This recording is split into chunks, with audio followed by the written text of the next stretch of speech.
BJP नेता शाहनवाज हुसैन का बयान सामने आया है। शाहनवाज हुसैन ने कहा कि पीएम मोदी के इंटरव्यू में भारत सरकार की नीतियों की झलक है। प्रधानमंत्री जी का जो इंटरव्यू है वो भारत सरकार की नीतियों की झलक है और जिस तरह से उन्होंने देश के लोगों को तरक्की के रास्ते पर ले जाके उसका वो निदान किया। जो लोग चुनाव के लिए फ्रीबीज करते हैं उसकी जगह उन्होंने खाते खुलवाए, उनको गैस देना, उनकी जिंदगी को बेहतर करना, उनके लिए पक्के मकान बनाना, उनको स्वास्थ्य के अंदर आयुष्मान भारत का कार्ड देना, उनको पूरी तरह से इस देश में गरीबी रेखा से ऊपर उठाना, इसके लिए काम किया। प्रधानमंत्री नरेंद्र मोदी द्वारा G20 समिट से पहले इंटरव्यू को लेकर नेता प्रतिपक्ष राजेंद्र राठौड़ और उपनेता प्रतिपक्ष सतीश पूनिया ने अपनी प्रतिक्रिया दी है। उन्होंने कहा कि पीएम मोदी के नेतृत्व में देश विकास कर रहा है और आज पूरी दुनिया में भारत का झंडा बुलंद हो रहा है। तौर पर G20 की अगुवाई करना यह भारत के लिए गर्व की बात है।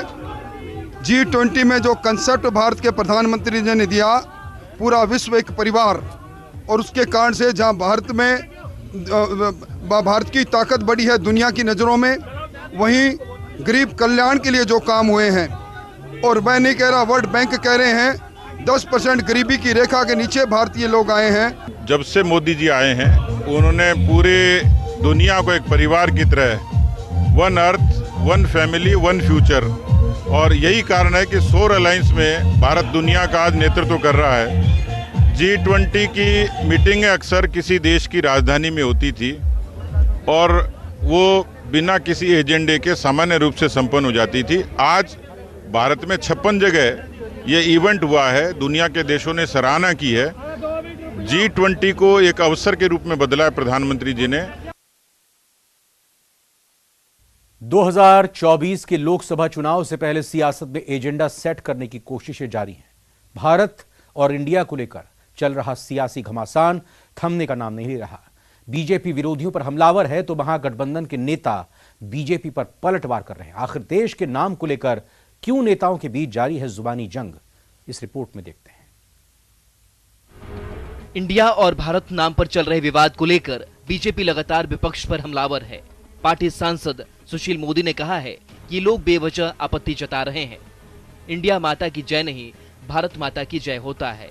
अगर लालू प्रसाद यादव, नीतीश कुमार और राहुल गांधी में हिम्मत है तो इंडिया माता की जय कहकर दिखाएं।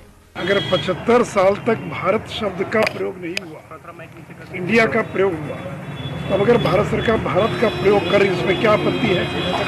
हम भारत माता की जय बोलते हैं। अगर हिम्मत है तो नीतीश कुमार, लालू यादव, राहुल गांधी इंडिया माता की जय बोलकर दिखाएं। तो इंडिया माता की जय तो नहीं बोलेंगे, भारत माता की जय बोलेंगे। वहीं बिहार बीजेपी के अध्यक्ष सम्राट चौधरी ने भी जेडीयू पर तंज कसते हुए कहा कि ललन सिंह और नीतीश कुमार ने भी अपना नाम बदला है। ललन जी ने अपना नाम बदला था, 2000 में राजीव रंजन सिंह थे और 2009 के चुनाव में राजीव रंजन सिंह ललन सिंह हो गए, तो उन्होंने नाम बदला। तो हमारे तो बड़े भाई हैं, तो हम लोग तो उन्हीं के अनुकरण को करते हैं। दूसरा कि नीतीश जी का नाम तो किसी ने बदला नहीं, उनके बड़े भाई ने कहा पलटू कुमार है। देश के नाम को लेकर छिड़ी बहस के बीच तेज हुई सियासी बयानबाजी के बीच जेडीयू नेता केसी त्यागी ने कहा है कि इंडिया गठबंधन को भारत नाम से आपत्ति नहीं, पर इंडिया नाम को हटाए जाने से है। नहीं, हमें भारत नाम पर ऐतराज नहीं है, लेकिन इंडिया को एक्सक्लूड करने पर ऐतराज है।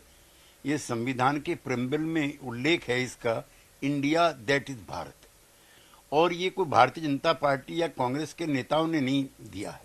पंडित कमलापति त्रिपाठी से लेकर के हरि विष्णु कामत तक जो बड़े बड़े लोग उस जमाने में थे, सेठ गोविंद दास जी, उन सब लोगों ने मिलकर के कहा रहने दीजिए इसको, इंडिया दैट इज भारत, राज्यों के संघों का समूह।